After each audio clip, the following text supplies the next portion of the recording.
berdiskusi terkait dengan dilema hukum syariah.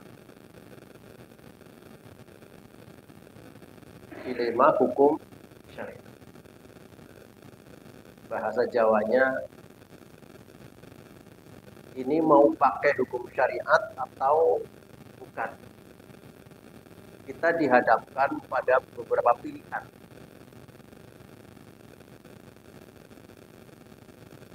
Kalau merujuk pada sejarah kekuasaan kaum muslimin dari masa ke masa, dari zaman Nabi ke zaman sahabat, ke zaman tabi'in yang saat itu dominasi oleh al-mamalik, kerajaan-kerajaan, sejarah membuktikan kedekatannya kepada hukum syariat, sehingga praktis kaum muslimin lebih banyak berinteraksi dengan hukum syariat.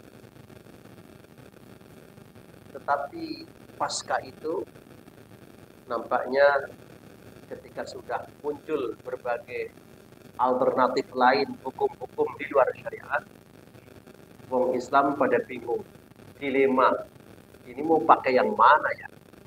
Pakai hukum syariat atau hukum di luar syariat? Termasuk kita, mayoriti kaum muslimin di Indonesia ini. Sisi lain tuntutan wahyu, wa anihkum bima anzalallah, itu perintah kaum muslimin ya berhukum dengan hukum Allah. Wa anihkum bima anzalallah, hendaknya kaum muslimin berhukum dengan hukum. Tetapi realita kita dihadapkan tidak seperti itu. Dengan berbagai alasan, kita ini atau negara kita ini negara seperti ini, seperti ini, yang masa lalunya juga tidak banyak berinteraksi dengan hukum-hukum Islam, tetapi dengan hukum-hukum positif. Lalu bagaimana sikap kita? Disitulah muncul dilema, ya, agak kebingungan. Dia harus milih hukum syariat atau milih hukum di luar syariat. Kalau di pengajian jawabnya apa? Di pengajian jawabnya ya milih hukum syariat. Tetapi di luar pengajian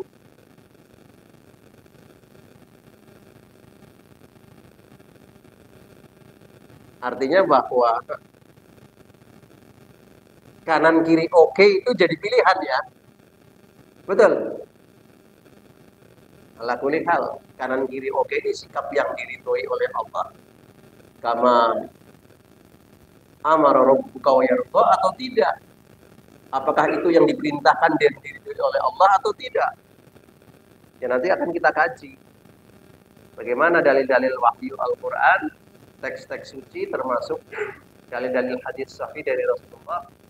Bagaimana yang diridhoi oleh Allah? Apakah kita diperbolehkan kanan kiri oke, atau memang secara konsisten mesti berhukum dengan hukum syariat?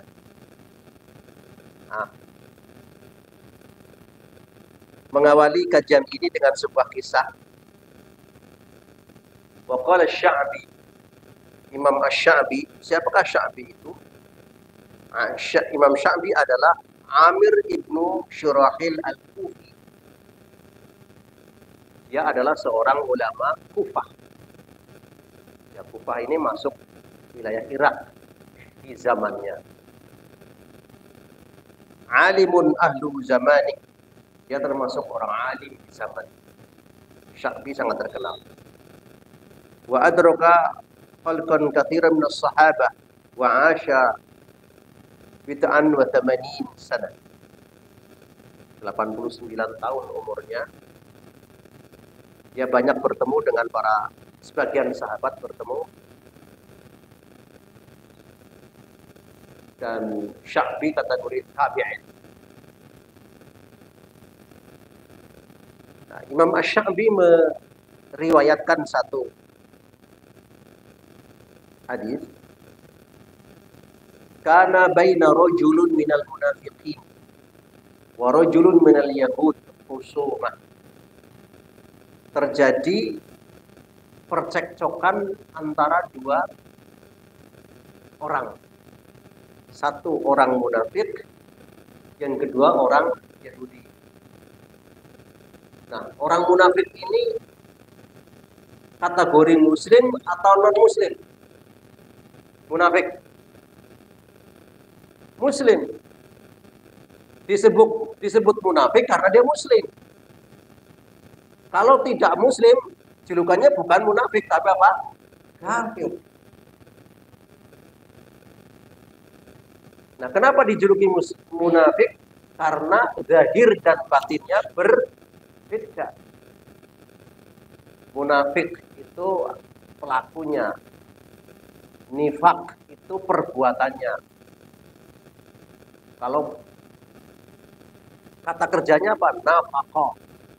Nafaqah itu artinya melubangi.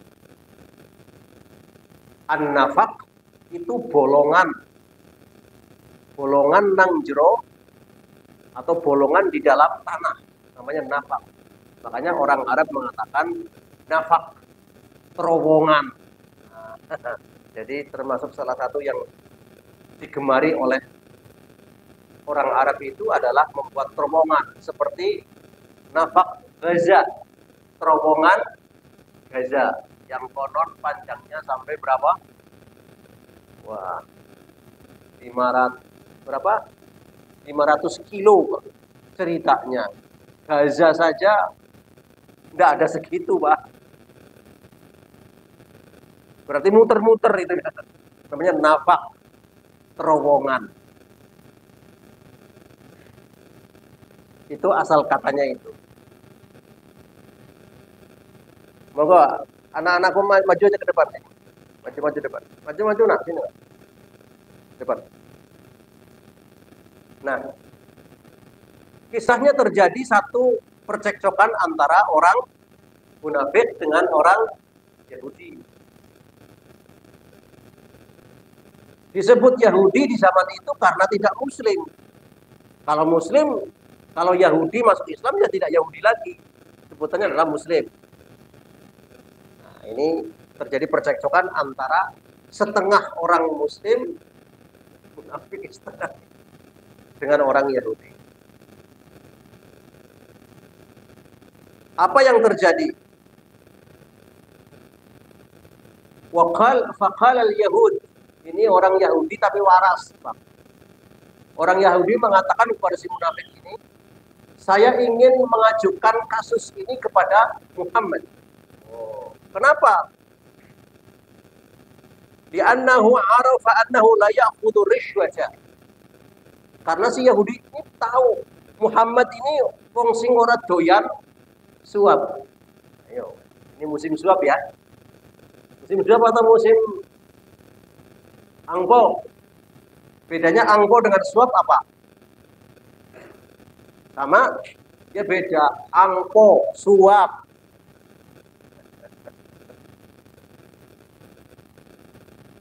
Jadi si Yahudi ini waras pikirannya. Karena apa? Dia mengajukan gugatan ini melalui penghakimnya siapa? Muhammad. Walau itu orang jujur lah. Saya ingin kasus ini kita angkat ke Muhammad saja lah. Sebab Muhammad pasti tidak mau rishwah, tidak mau suap. Apapun bahasanya. Apakah itu kos? Kos itu biaya. Apa itu sengaja rishwah? Terserah. Wa qala al-munafiq, sedangkan si muslim berjiwa nifak ini, muslim tapi jiwanya kufur, jadi nifak. Si munafik ini aneh. Natahakam ilal yahud. Saya nggak mau kalau ini diangkat kepada Muhammad. Kita cari aja selain Muhammad. Dari kalangan Yahudi sajalah. Kan aneh ya. Wong Yahudi waras, wong Islamnya malah orang waras. Ini kan dilema. Dilema syariah namanya itu. Ada nggak di zaman sekarang begitu? Ada apa tidak?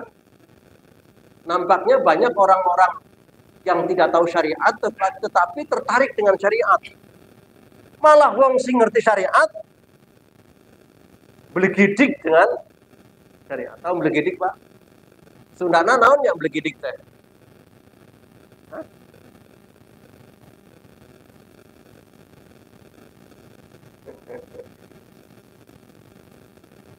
Sudah ada di zaman Nabi orang seperti ini atau kaum-kaum seperti ini ada di zaman Nabi.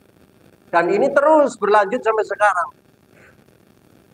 Sangat disayangkan kalau komunitas Muhammadiyah justru berperilaku seperti si munafik ini.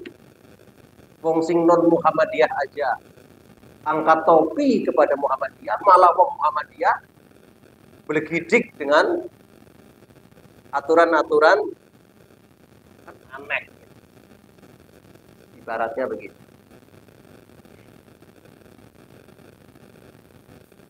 Kenapa si munafik ini kok kepengen diangkat kepada selain Muhammad? Li'ilmihi annahum ya'khuduna rishwah. Karena tahu selain Muhammad banyak yang suka angpau. Yang suka apa? Rishwah atau suap. Nah, ketika peristiwa ini terjadi, akhirnya kedua orang tadi yang sedang bercekcok itu fattafaqa, keduanya bersepakat, ya wis, yo ngajukna ke Muhammad tidak mau, kamu ngajukan ke Yahudi, saya juga tidak mau. Udah, kita cari solusi. Apa solusinya? Fattafaqa, keduanya bersepakat dia untuk mendatangi kahinan. Karena sekarang ya wong pinter, dukun. Ya wis, kalau ke Muhammad ora gelem, Yahudi ora gelem, kita cari alternatif. Siapa? Kita datangi orang pinter. Namanya apa? Kahin atau dukun. Jadi kahin itu namanya apa? Anak-anak? Dukun. Fi Juhainah, di daerah Juhainah. Juhainah ini tempat ya, di Juhainah. Nah, ketika peristiwa ini terjadi, fanazalat, maka turunlah ayat yang menyatakan alam tara ilal ladzina yaz'amuna annahum amanu bima unzila ilaika wa ma unzila min qablik yuriduna ayatahakamu ila at-taghut wa qad umiru ayyakfuru bih wa yuridu syaitan ayyudillahum dhalalan ba'ida. Turun ayat ini, itu asbabun nuzulnya. Kamu tahu enggak, tuh lihat orang-orang yang menyatakan dirinya muslim, dia mengaku iman tetapi tidak tertarik untuk berhukum syariat, terbukti menolak kepada Nabi Muhammad, malah milik maring Yahudi atau milik kahin. Lihat tuh. Padahal kalau ditanya dia beriman dong aku. Kamu iman lah. Jemuan barang kok. Tetapi real tidak doyan kepada hukum syariat. Ada enggak sih yang seperti ini? Ada apa tidak? Ya kena pasal ini. Kena pasal ini. Kena pasal ini. Dia lebih memilih untuk berhukum kepada selain hukum Allah. Nah, hukum selain hukum Allah disebut apa? Taghut. Wa qad umiru ayakfuru bih, padahal diperintahkan agar supaya mengingkari hukum selain Allah. Nyuwun sewu, ini pengajian Pak ya, pengajian hukum Islam. Bukan sosialisasi apa, bukan. Ini pengajian hukum Islam. Ini sifatnya keilmuan. Nanti mau dikatakan ekstrim pengajiannya radikal, enggak. Ini sekali lagi ini pengajian hukum Islam. Ya seperti ini pengajian hukum Islam.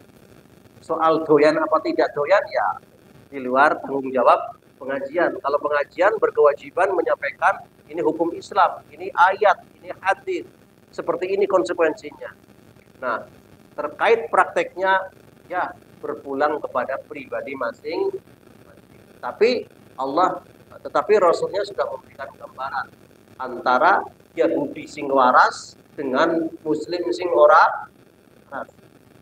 Terbukti dengan keinginannya.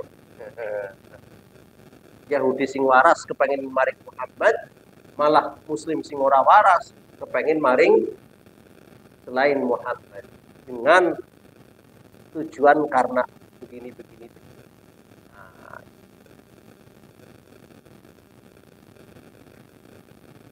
Nah, kalau sudah begitu,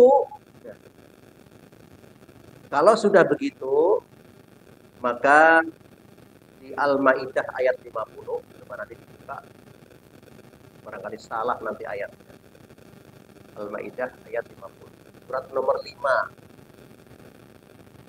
ayatnya 50. Allah menyatakan, a'udzubillahi minasyaitonir rajim. Afa hukmal jahiliyah yabghun. Nah, apa yang gane orang-orang Islam lebih memilih hukum jahiliyah.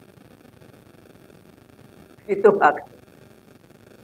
Jadi ketika kaum muslimin punya kecenderungan untuk mengadopsi aturan-aturan di luar syariat Islam, ditanya oleh Al-Maidah ini, afa hukmal jahiliyah yabghun, apakah yang mereka karepke, apakah yang mereka umat Islam inginkan itu hukum-hukum jahiliyah yang dicari-cari. Ditawari Nabi Muhammad ora gelem, ditawari firman Allah tidak mau, ditawari wahyu gede-gede, ditawari hadis belegede. Lalu apa yang dicari? Hukum jahiliyah. Jadi ayat ini itu mengomentari kisah tadi. Selagi kaum muslimin ternyata tidak merespon terhadap hukum-hukum Islam, ya ditanyakan oleh ayat ini, apa maunya hukum jahiliyah? Dengan bahasa apa hukmal jahiliyati yabghun. Wa man ahsanu minallahi hukman. Siapakah sih produk hukum yang lebih hebat dari Allah? Siapa yang lebih hebat produk hukumnya dibanding Allah? Di qaumi yuqinun, tentu bagi orang-orang yang punya keyakinan, iman yang. Jadi selama kaum muslimin belum meyakini belum meyakini bahwa produk hukum yang terbaik adalah hukum Allah, ya tentu ini masih disangsikan keimanan. Nah, ya. Jadi selama kaum muslimin belum meyakini bahwa produk hukum yang terbaik adalah hukum Allah, maka masih disangsikan itu apanya? Keimanan.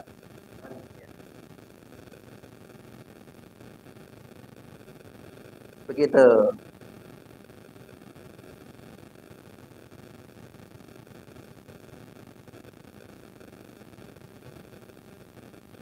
Nanti ini banyak muncul pertanyaan. Nah, kan kalau misalkan pakai hukum ini, nanti itu pembahasan yang berbeda. Sekarang kita yakinkan dulu ada dua pilihan. Ini hukum Islam, ini hukum jahiliyah. Mana yang dicari? Itu dulu. Ya, itu dulu.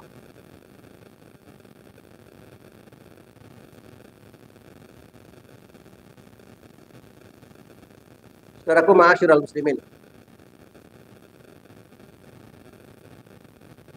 Agar supaya pemahaman kita lebih meyakinkan dan lebih mantap terkait dengan dilema hukum syariat.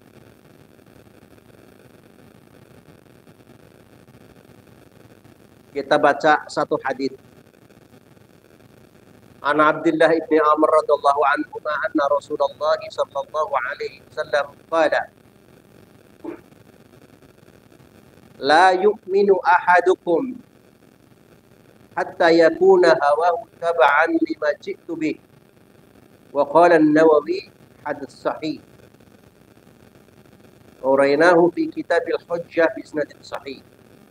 Imam Nawawi mentahrijh hadis ini dalam kategori hadis sahih.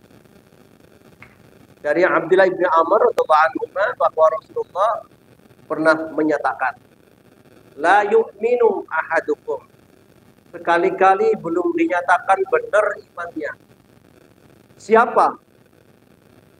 Sebelum atau selama dia masih mengikuti nafsunya.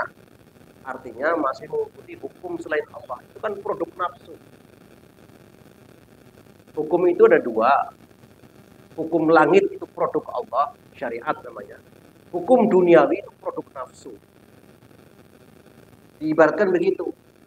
Jadi seseorang belum dinyatakan benar imannya selama nafsunya menjadi sumber produk hukum daripada ji'tu bihi, apa yang aku ajarkan. Tinggal pilih saja, kaum muslimin ini masih menjadikan nafsu sebagai sentral produk hukum atau ajaran nabinya. Kalau ternyata sumber hukumnya masih kembali kepada nafsunya, yaitu belum dinyatakan benar iman.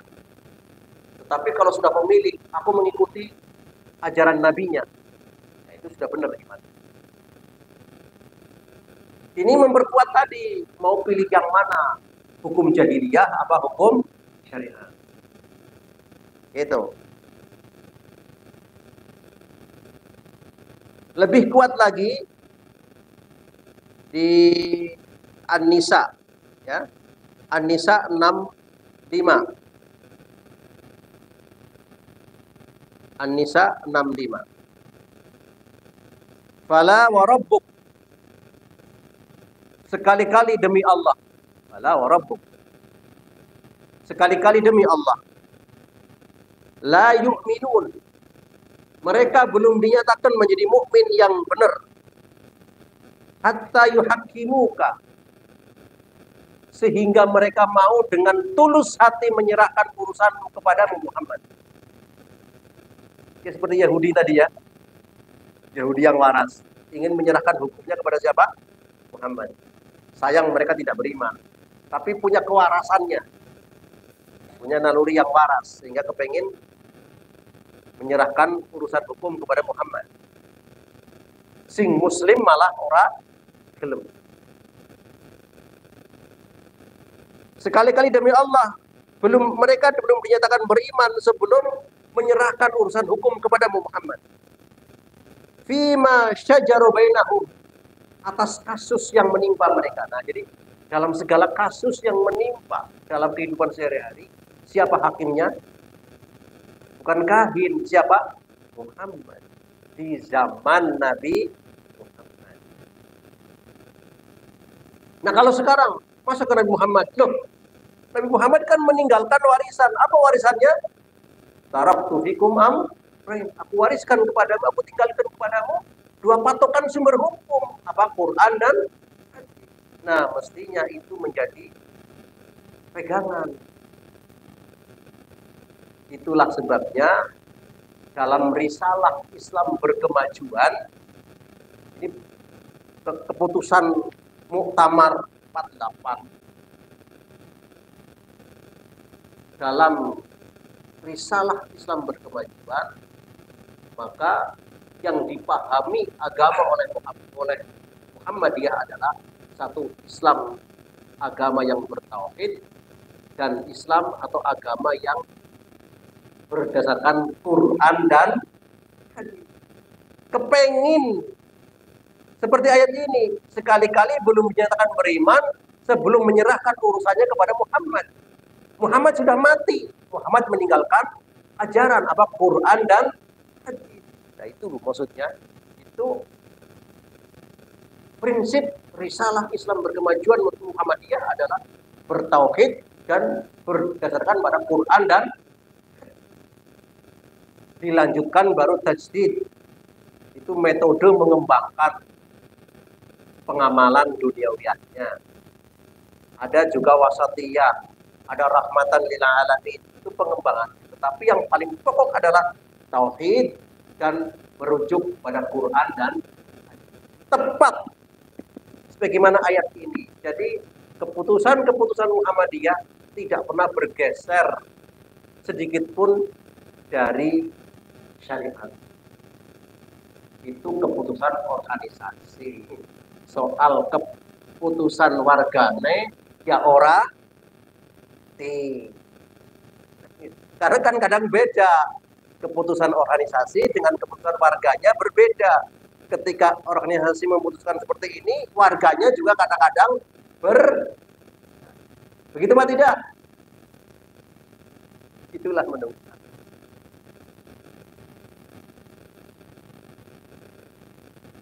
Itu meyakinkan bagi kita. Kemudian Al-Ahzab. Al-Ahzab ayat 36. Apa yang Allah nyatakan? A'udzubillahi minasyaitonirrajim. Wa ma kana limu'minin wala mu'minatin. Tidak pantas itu. Siapa? Orang mukmin laki-laki dan perempuan. Idza qadallahu wa rasuluhu. Ketika Allah dan Rasulnya memutuskan satu perkara. Artinya ada masalah dijawab oleh Quran dan hadis. Itu artinya idza qadallahu wa rasuluhu. Tidak pantas bagi orang mukmin laki-laki maupun perempuan ketika hukum Allah sudah berbicara dengan satu keputusan amron pada satu perkara ayyakuda lahumul khiyarah, lalu kaum muslimin masih cari alternatif. Anora ya pasal sing mantan kepenak. Jadi ketika Allah sudah memberi keputusan hukumnya haram misalkan, masih ada juga yang coba-coba cari alternatif. Sing mandan hukumnya haram. Mbok anak alternatif sing mandan setengah. Syukur-syukur sing membolehkan lah. Makanya kenapa saya sebut dilema hukum syariah. Ketika proses pengharaman bunga bank oleh Muhammadiyah yang dimulai dari tahun 36. Kalau NU membahas bunga bank dari mulai tahun 28, lebih awal. Muhammadiyah baru membahas bunga bank mulai tahun 36 melalui tarjihnya. Baru diputuskan pada tahun 2006. Konsui banget. Keputusannya apa? Bunga bank masuk kategori apa? Riba. Itu bukan keputusan asal asbun, tapi sudah dikaji dari berbagai macam sisi. Keputusannya adalah bunga bank masuk kategori riba. Kira-kira keputusan tarjih itu diamini apa tidak oleh warga Muhammadiyah? Diamini apa tidak? Belum total, Pak. Oleh sebagian. Itu seperti keputusan bahwa rokok hukumnya haram. Ternyata yang paling protes utama adalah warga Tulungagung, warga Wonosobo, warga ya karena mereka produk pertanian tembakau. Kan dilema hukum syariah itu namanya. Nah, ini kan Muhammadiyah kurang ajar mengharamkan rokok. Nah, kulo kepripun niku wong hari-hari nanam tembakau. Dilema hukum syariah. Dia Arab melu syariah apa melu sing udu? Itulah, Pak. Tetapi langkah maju Muhammadiyah punya keberanian untuk mengatakan A, B, C. Soal diamini oleh semua warga atau tidak, kembali pada personal masing. Kita harus belajar seperti itu. Nah, yang mengamini seluruh pimpinan, dari pimpinan pusat sampai pimpinan ranting. Malah sebagian pimpinan esik mempermasalahkan. Kepripun niku? Ya nang dunia ya kayak gitu.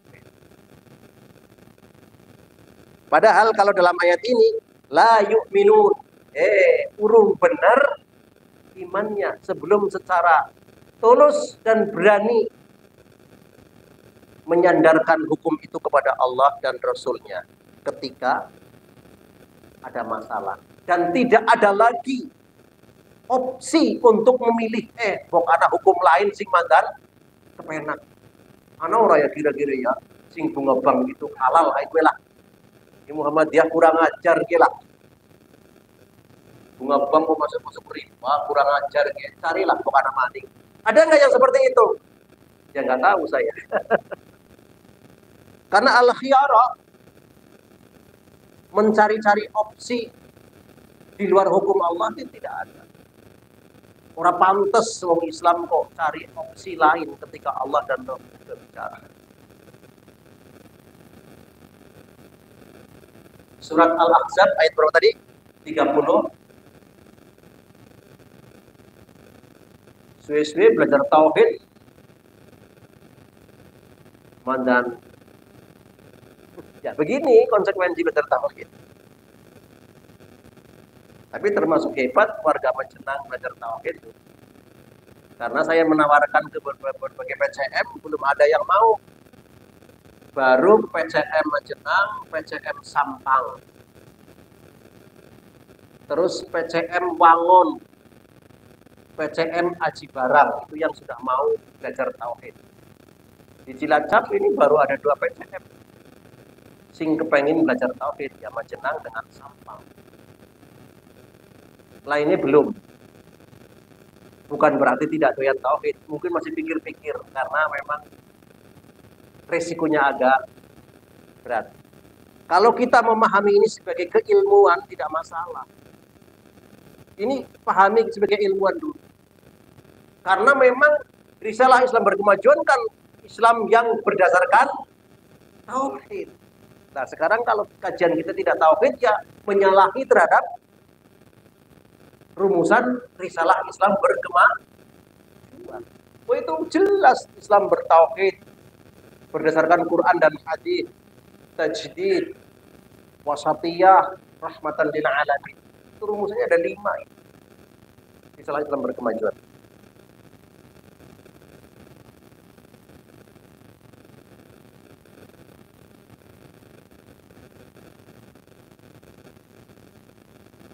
Nah, orang-orang yang tidak mau merespon hukum syariah ini di surat Al-Qasas ayat 50 disebutkan fa illam yastajibu, kalau ternyata mereka tidak mau merespon, kalau ternyata kaum muslimin belum mau merespon secara positif terhadap hukum-hukum syariah atau meresponmu Muhammad secara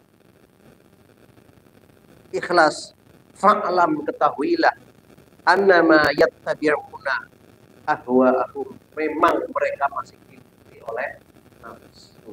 Jadi kaum muslimin yang belum mau merespon hukum syariat, baik yang sumbernya Quran maupun hadis Rasulullah, dinyatakan oleh Al-Qasas ayat 50 sebagai orang yang memang masih diliputi oleh nafsu. Padahal di ayat lain disebutkan afaro'aita manin takhoda ilahahu hawa. Tahukah kamu banyak kaum umat manusia yang masih menuhankan nafsunya sendiri. Jadi Tuhannya bukan Allah, tapi siapa? Nafsu. Itu bisa diukur dari sejauh mana kita mau merespon hukum syariat. Sudah, itu aja, gampang kok. Jadi orang mau dikatakan menuhankan Allah atau menuhankan nafsu dilihat dari responnya terhadap hukum syariat. Sejauh mana dia merespon, berarti menuhankan Allah. Yang tidak merespon menuhankan nafsunya. Seberapa banyak? Ya seberapa banyak dia merespon.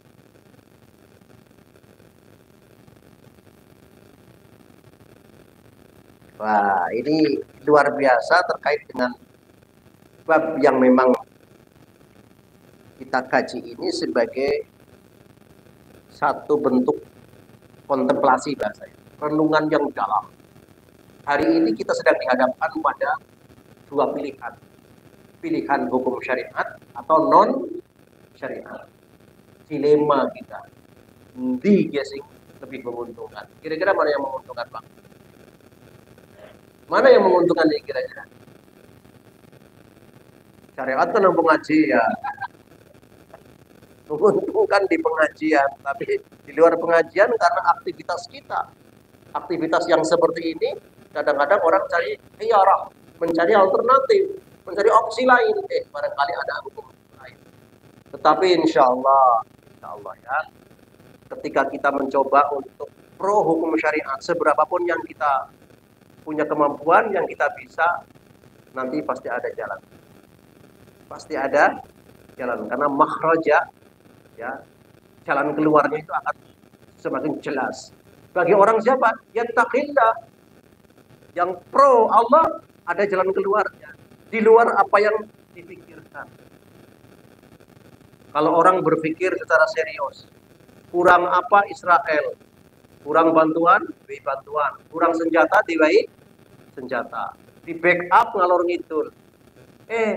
Ngelawan Kokam kalah. Ya kan? Itu kan Hamas itu kan Kokam kelasnya itu. Itu hanya Kokam kita kan tak ada senjatanya. Itu Kokam kelasnya di sana, bukan tentara, bukan. Bocah baru ikut jalur Arkom kemarin.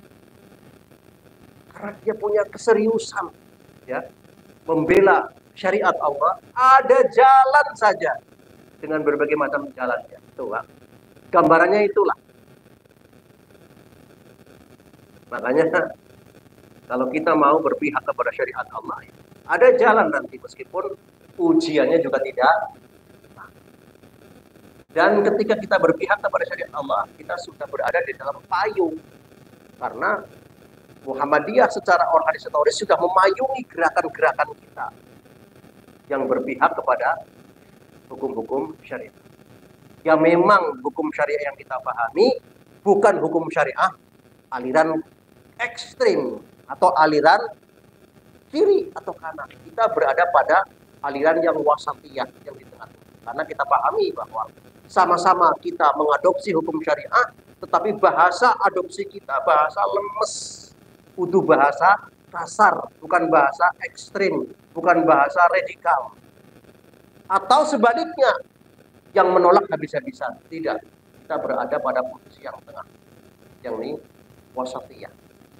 Nah, ini yang nanti pada tataran pemahaman di mana keislaman Muhammadiyah, kalau ditanya sejauh mana Muhammadiyah merespon ayat Quran dan hadis, 100%. Nggak bisa tidak, karena itu adalah konsekuensi iman. Yang tidak 100% dipertanyakan oleh ayat-ayat dan hadis yang sudah kita baca. Oke? Harus 100%. Tetapi gaya responnya bukan dengan gaya yang ekstrim, merusak. Kita berada pada gaya yang wasata, sikap yang lebih moderat. Itulah yang namanya taj. Itu, Pak. Di situ penerapannya nanti. Dendene merespek Al-Quran, yang satu ngamuk, tapi Muhammadiyah tidak. Muhammadiyah akan mengatakan, nun sewu Pak Presiden, itu haram Pak Presiden. Kan beda dengan haram Presiden, terserampang kue. Beda apa? Beda apa tidak? Beda. Disinilah sikap wasatiyahnya Muhammadiyah. Dendene kita ngomong haram, yang satu dengan kekerasan, kalau kita dengan mau itu bedanya. Tetapi kita tidak sekali-kali lepas daripada syariat, karena itu adalah tuntutan kita. Nah, dari apa yang kita baca tadi, dari apa yang kita telusuri tadi, menggambarkan meskipun banyak kaum muslimin yang mungkin masih dilema terhadap hukum syariat, tetapi kali ini justru kita didorong agar secara konsekuen, secara maksimal, bahwa hukum syariat adalah keniscayaan. Ketika Allah dan Rasulnya sudah menyodorkan satu perkara, keputusan hukum, maka yang namanya khiyarah, opsi lain, pilihan lain, alternatif lain tidak ada. Tidak ada, nggih. Sudah, apa yang dikatakan oleh Allah dan Rasulnya adalah yang benar. Tentunya kita menyikapinya dengan sikap yang moderat, bukan dengan sikap yang ekstrim. Nah, ini yang kita pahami dari ayat-ayat yang kita baca. Sebab kalau kaum muslimin, apalagi warga Muhammadiyah, masih kurang konsekuen dalam merespon hukum syariat, malah mikir-mikir anak solusi yang lain apa tidak, dipertanyakan oleh Al-Maidah ayat 50. Kamu mau cari hukum jahiliyah? Ditanyakan, warga Muhammadiyah mau cari hukum jahiliyah? Gitu, Pak. Siapa sih yang lebih baik produk hukumnya antara jahiliyah apa Allah? Jangan sampai kita terkena pasal itu, karena kita masih mencari alternatif lain. Itulah ketundukan dan kepatuhan kita atas hukum-hukum Allah Subhanahu wa ta'ala. Jadi bab terkait dengan dilema hukum syariat clear, ya, clear. Bagi seorang muslim tidak ada pilihan lain selain harus mengampu hukum syariat Allah dan Rasul. Alhamdulillah Rabbil alamin. Perkataan yang dapat saya sampaikan terkait dengan tema ini. Kita selebihnya gunakan untuk diskusi lebih panjang lagi. Silakan kita diskusikan baik tema ini maupun di luar tema ini. Silakan. Ada yang mau tanya? Oke.